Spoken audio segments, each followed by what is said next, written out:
만약에 이런 내가 믿어야 되나 말아야 되나 이제 이런 거로 고민을 하신다거나 뭐 그 확신이 없거나 이런 분들이 있다면 이거 하나는 확실한 것 같아요. 하나님은 좋은 분이신 것 같아요. 네, 하나님은 좋은 분이시고 가장 좋은 것을 주려고 기다리시는 분이라는 생각이 들어요. 믿고 그분께 의지하시면 그 다음 일은 그분이 나가실 거라고 생각이 들어요. 그래서 도망 다니지 마시고 광야로 왔다 갔다 뺑뺑뺑뺑 돌지 마시고 주 앞에 나오시면 모든 게 해결이 되실 거라고 생각합니다.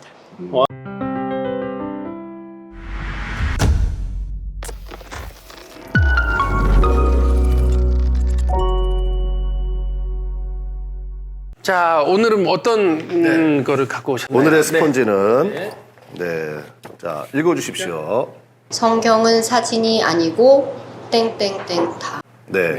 성경은 사진이 아니고 네모다. 이 내용으로 스펀지 한번 해보도록 하겠습니다. 이렇게 했는데 요거에 반대되는 개념일 것 같아서 성경은 사진이 아니고 영상이다. 영상이다. 이렇게 했습니다. 맞는 것 같네요. 반대되는 거니까 사진과 영상. 그렇게 하죠. 그렇게 쓰신 이유는? 그냥 스틸이 아닌 것 같아요. 그냥 그렇지 않고 그 삶인 것 같아요. 흘러가는 거. 흘러가는 거. 네네, 계속 연속해서 이루어지는 거. 네, 삶이라는 생각이 좀 들어서 그냥 안에 갇혀져 있는 그런 그림이 아닌 거라는 생각이 들어서. 네네. 성경은 사진이 아니고 영상이다. 그러니까 전체적으로 주는 뭐 그런 느낌도 많죠. 네, 그렇죠. 집사님. 전 뭐 비슷한 말인 것 같은데요, 저도. 성경은 사진이 아니고 스토리이다. 스토리다, 이야기다. 네. 사진은 뭔가 딱 한 장 이런 느낌이 좀 강해서 성경은 역사책이잖아요. 실존하는 실제 얘기잖아요. 그래서 지금까지도 계속 이어지고 있는 그때 얘기만이 아닌 아무튼 계속 하나님의 이야기. 아까 우리 집사님이 얘기하는 것 중에 나왔어. 제가 하고 싶은 얘기가. 일단 그러니까 읽을 때마다 다르잖아요. 성경은 읽을 때마다 다르잖아요. 그런 얘기 하셨는데 제가 생각하는 것은 이겁니다. 읽어주세요. 성경은 사진이 아니고 초상화다. 사진과 초상화의 차이는 뭐가 있죠? 다른 점? 사진은 근데 초상화를 찍을 수도 있는 거잖아요. 초상화라는 거는 그러니까 예를 들어가지고 이런 거죠. 만약에 여기서 내가 이거를 바라보는 거를 사진을 찍으면 이건 똑같이 나오죠. 그렇죠. 똑같이 나오죠. 똑같이 나오죠. 뭐 크기나 구도나. 그런데 이걸 놓고 10명의 학생들에게 그림을 그려봐라. 그러면 다 다르죠. 그렇죠. 시점이 다르니까. 그렇죠. 관점도 다르고. 나는 이 부분을 강조하고 싶으면 이 부분을 강조할 거고, 나는 저 뒤에 있는 귤을 더 먹음직스럽게 그리고 싶으면은 귤을 더 먹음직스럽게 그릴 수도 있고. 그러니까 저는 특별히 이제 성경 가운데 우리가 이제 사복음서라고 부르잖아요. 그 사복음서가 사실은 굉장히 우리에게 많은, 그러니까 볼 때마다 다른 관점을 주고, 그래서 성경이 그래서 무궁무진한 것 같아요. 읽을 때마다 새롭고. 그러니까 오히려 성경을 공격하는 분들, 좀 비판적인 분들은 그 부분을 가지고 시비를 걸 때가 많이 있어요. 사복음서도 서로 기록이 다르지 않느냐. 틀린 것들도 서로, 그러니까 따지고 들면 틀린 부분도 상당히 많이 나오거든요. 그러니까 성경 자체가 모순을 드러내는 거 아니냐. 이렇게 주장하는 분들도 있어요. 근데 그거는 왜 그러냐면은 사진이라는 개념을 가지고 접근하기 때문에 그래요.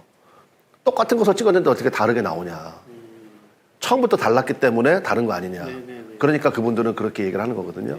근데 사실은 성경은 사진이 아니고 특별히 복음서 같은 경우는 초상화입니다. 그래서 우리가 이제 복음서 그러면 마태, 마가, 누가, 요한이잖아요. 이제 신학교 가면은 뭘 이제 배우냐면 이제 이 사복음서에 대해서 배울 때 특별히 마태, 마가, 누가는 공간 복음이라고 이렇게 불러요. 공통의 관점을 가지고 기록한 공간 복음이라고 부르는데 사실 공통의 관점이라고 할 수도 없죠. 그러니까 사복음서 중에서 제일 먼저 쓰여진 복음서가 뭔지 아세요 혹시? 제일 먼저? 마태, 마가, 누가, 요한 중에 제일 먼저 쓰여진 게 어떤 걸까요? 마가? 어떻게 알았어요? 예전에 알려주셨어요. 아, 그래요? 마가복음을 복음서 중에 제일 먼저 쓰신 거예요. 마가복음서. 그리고 나머지 마태, 누가, 요한은 마가복음을 기초로 그걸 이제 Q 자료라고 부르는데 그 독일어래요. 큐엘레, 그 원천. 그러니까 마태가 자기가 알고 있는 뭐가 있었겠죠. 그리고 마가가 쓴 복음서가 있잖아요. 그러니까 이거를 서로 비교하면서 자신만의 마태복음을 썼다. 누가도 마찬가지로 자기만의 원천적인 복음을 가지고 있고 마가복음을 기초로 그리고 자기의 복음을 썼다 이렇게 얘기하거든요. 저는 그거 굉장히 학문적으로 옳다고 생각합니다. 근데 가장 중요한 건 뭐냐면 마태가 만난 예수님, 마가가 만난 예수님, 누가가 만난 예수님, 그리고 마지막에 있는 요한이 만난 예수님이 다 다른 거죠. 왜냐? 나에게 주신 은혜가 다 다르잖아요. 그러니까 마가에는요, 이 땅에 우리를 너무 사랑하셔서 십자가에 피 흘려 죽으려 오신 예수님이 너무 크게 보이는 거예요. 그래서 십자가를 향해서 달려가시는 예수님이 보여. 그래서 마가복음 전체가 16장인데요. 예수님의 공생애가 3년 반이라고 그러잖아요. 1장부터 8장까지가 3년 반이에요. 8장부터 16장까지가 예수님의 마지막 일주일이에요. 그러니까 마가는 그게 너무너무 중요한 거야. 그래서 마가는 그런 관점을 썼고 마태 같은 경우는 같은 유대인을 전도하고 싶은 거예요. 유대인을 향한 복음을 주고 싶어. 그래서 예수님과 구약과의 접점을 계속 찾아요. 그래서 예수님이 태어나자마자 애굽으로 피난 가시고 애굽에서 다시 오시고 그러면 유대인들은 모세를 생각하게 돼 있거든. 아, 모세와 같은 분이구나. 왜냐하면 구약 성경에 마지막 때 모세 같은 선지자가 너희들 가운데 오신다. 그분이 메시아라는 메시지가 있거든요. 그러니까 그런 접점을 찾고 싶은 거예요. 그리고 다윗의 후손이라는 것을 강조하고 싶어서 족보도 14대, 14대, 14대 이렇게 나눠서 설명을 해주기도 하고 그런 부분이 있는 거거든요. 그래서 성경을 읽을 때는요, 우리가 그런 관점이 굉장히 중요한 것 같아요. 그래서 그러니까 그림이 저는 이제 그림을 잘 모르지만 제가 좋아하는 화가가 한 분 있어요. 어떤 분이냐면 렘브란트라는 분을 제가 굉장히 좋아해요. 그러니까 그림을 보면서 생각을 많이 하게 하는 그림이 굉장히 좋은 그림이래요.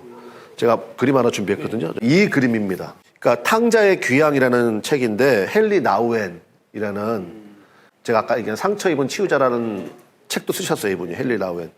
대단한 영성가인데 이분이 이 그림 하나를 가지고 책을 쓴 거예요.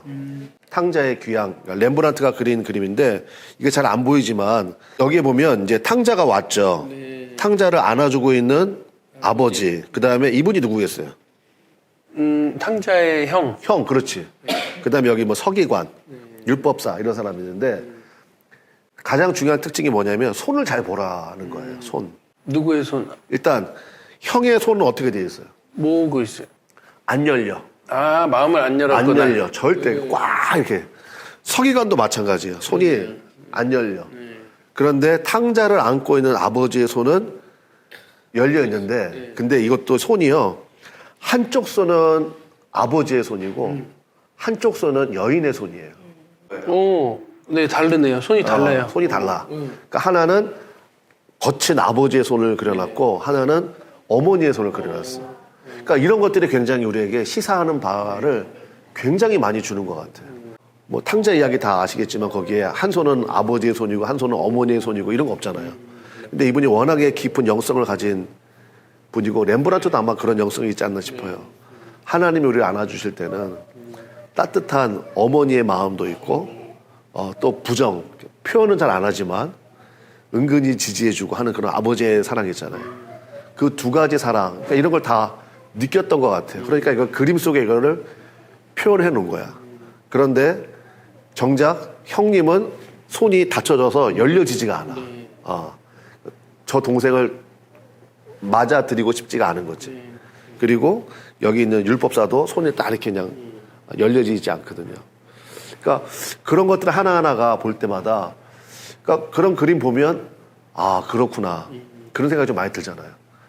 제가 처음에 복음서를 쓴 사람이 이제 마가라고 말씀드렸는데 이 마가가 사실은 실패자잖아요. 거기가 밤빌리아라는 지역이었는데, 그러니까 바나바가 자기 삼촌이에요. 그리고 이제 마가도 예수님을 사랑했겠죠. 그래서 같이 선교 여행을 출발을 같이 했어. 근데 부잣집 도련님이잖아. 근데 밤빌리아라는 곳이 어떤 곳이냐면요, 굉장히 험준한 산이에요. 그 산에는 강도도 있을 수 있고 맹수도 있을 수 있고, 그러니까 그런 환경을 접해본 적이 없는 사람이거든. 마가는 부잣집 도련님으로 태어나가지고. 그래서 거기서 갓버렸다고. 그냥 나는 집에 갈래요 하고 갓버렸어. 그러니까 사실은 같이 동행하다가 한 사람이 빠지면 힘이 얼마나 빠져요, 나머지 사람들도.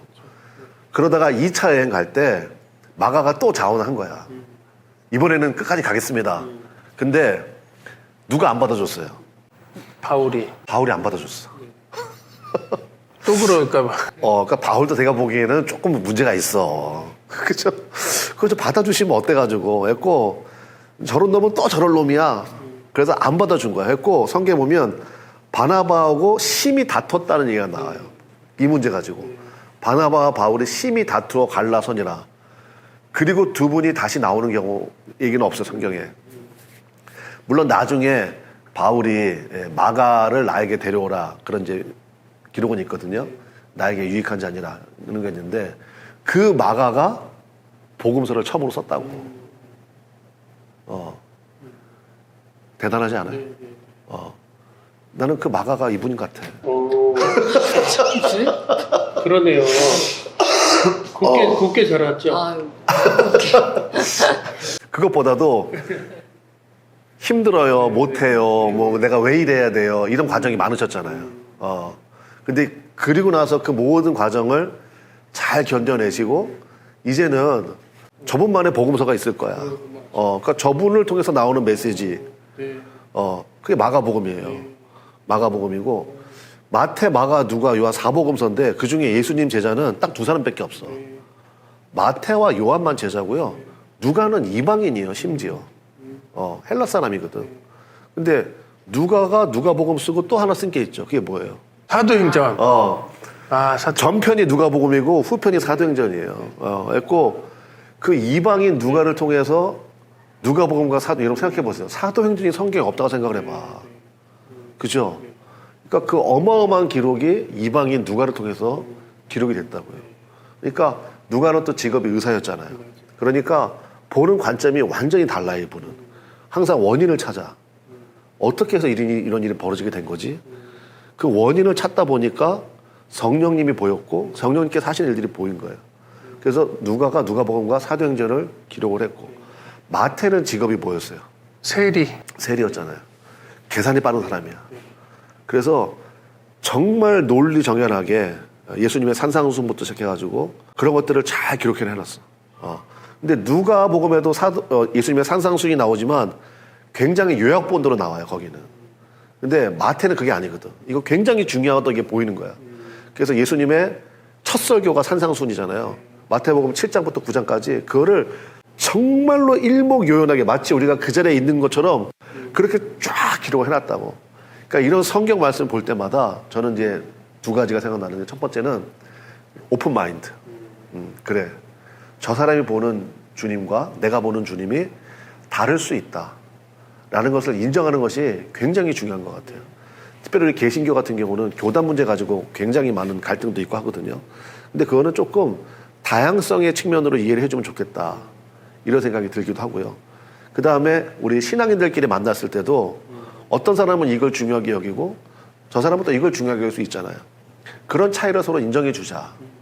그런 오픈 마인드가 굉장히, 그러니까 성경을 읽으면 읽을수록 그러한 마음과 정신이 우리 안에 스며들지 않겠나 라는 생각이 드는 거 한 가지고요. 또 한 가지는 뭐냐면, 성경을 통해서 우리가 정말로 다양한 예수님의 모습을 만날 수가 있구나, 덕분에.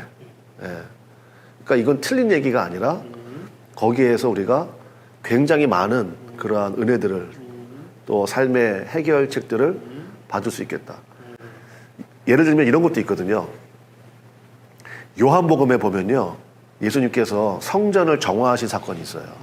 성전 막 갔더니 장사하는 사람들 많아가지고 채집 만드셔가지고 다 뒤집어 푼 게 요한복음에는 처음에 나와요. 그리고 마태복음에는 예수님 십자가 지시기 전에 나와. 누가 만든 거예요? 요한복음에는 성전 정화 사건이 예수님이 사역 초기에 하신 걸로 나오는데 마태복음에는 사역 십자가 지식이 불과 일주일 전에 하신 걸로 나오거든. 그러니까 이런 거 가지고 사람들이 막 싸운단 말이야. 이거 다르지 않냐. 그럼 둘 중에 하나는 틀린 거 아니냐. 둘 다 맞는 거죠. 그럼 우리가 어떻게 이해할 수 있어요? 예수님이 2번 하셨구나. 사역 초기에 한 번 하셨고 사역 말기에 한 번 하셨구나. 그럼 보세요. 사역 초기에 한 번 하셨어. 근데 또 그 모습으로 가버린 거야. 그래서 예수님이 한 번 더 그렇게 하셨다. 그게 맞는 거죠. 여기서 알 수 있는 게 뭐예요? 이거 우리 이제 성경 읽으면서 적용을 해야 되잖아요. 고린도전서에 의하면 우리 마음이 뭐라고 되어 있나요? 성전이라고 되어 있죠. 너희는 그리스도의 성전인 것을 내가 알지 못하느냐. 이 기록이 되어 있잖아요. 그러니까 우리가 성전이야. 우리 마음도 그렇다는 거죠. 그러니까 계속해서 깨어있지 않으면, 신경 쓰지 않으면 어느 순간인가 그냥 장사하는 집이 돼버려요. 자꾸 주님하고 거래하려고 그래. 내가 이렇게 할 테니까 이렇게 해주시길 바랍니다. 이런 식의. 그게 장사하는 집이잖아요. 장사하는 사람들의 최대 목적은 이윤이거든요. 그러니까 우리가 신앙생활 할 때도 항상 그거를 이게 나한테 이득이 되나? 이걸 함으로써 나에게 얻어지는 게 있나? 그러면 예수님이 채찍 가지고 오신다 이거예요. 다 뒤집어 엎어버려요. 그거 아니다. 내 집은 만민을 위하여 기도하는 집이다. 예수님이 사역 초기에도 한 번 하셨고 사역 마무리에도 한 번 하셨다는 것은 야, 이 정도로 성전은 깨어있지 않으면 결국 이런 우리 인간의 본성이 드러나는 거구나. 저는 그렇게 메시지를 받아요. 그러니까 성경을 읽을 때 거봐, 이거는 틀렸어. 앞뒤가 안 맞고 모순이잖아. 사진이 아니고 초상화예요. 그러니까 그분은 마태는 그게 보였던 거고 마가는 이게 보였던 거고 누가는 이걸 강조하고 싶었던 거야. 그러니까 그런 관점을 우리가 수용하면서 성경 말씀을 읽자. 그리고 그렇게 읽다 보면 나도 마음이 넓어질 뿐만 아니라 성경을 볼 수 있는 다양한 시각과 관점들이 열린다. 그래서 그 이야기를 오늘 여러분과 좀 하고 싶었습니다. 오늘 어떠셨는지. 네. 네, 오기 전까지도 정말 너무 부담스러워서 이 자리에 있어야 되나 이런 생각 많이 했는데 만약에 이런 내가 믿어야 되나 말아야 되나 이제 이런 거로 고민을 하신다거나 그 확신이 없거나 이런 분들이 있다면 이거 하나는 확실한 것 같아요. 하나님은 좋은 분이신 것 같아요. 네, 하나님은 좋은 분이시고 가장 좋은 것을 주려고 기다리시는 분이라는 생각이 들어요. 그러니까 그거는 무엇도 누구도 어떻게 채워줄 수 없는 부분이라고 생각이 들기 때문에 믿고 그분께 의지하시면 그 다음 일은 그분이 나가실 거라고 생각이 들어요. 네, 그래서 도망 다니지 마시고 광야로 왔다 갔다 뺑뺑뺑뺑 돌지 마시고 주 앞에 나오시면 모든 게 해결이 되실 거라고 생각합니다. 와. 그 어떤 저는 설교보다도 이게 그냥 모든 게 그냥 이거 한 편 봤으면 좋겠어요. 저는 딴 설교보다도 목사님 설교 귀하지만 오늘 너무 귀하네요. 정말 저는 걱정 늘 안 하지만 오늘은 도대체 무슨 얘기를 해야 되나 그랬었는데 오늘도 역대급이고 오늘도 정말 우리 집사님이 오신 이유를 알겠고 이 메시지가 확실히 있네요. 네. 오늘 뭐 제가 할 얘기는 없고 우리 집사님처럼 다들 지금 고민이거나 아직 하나님 만나지 못한 분들은 이렇게 그냥 해보시면 될 것 같아요. 네, 많이 뺑뺑이 돌지 마시고 집사님처럼 이렇게 하나님 만나서 이런 간증이 나올 수 있는 삶 살기를 진심으로 기도하도록 하겠습니다. 지금까지 성경 언박싱이었습니다. 감사합니다.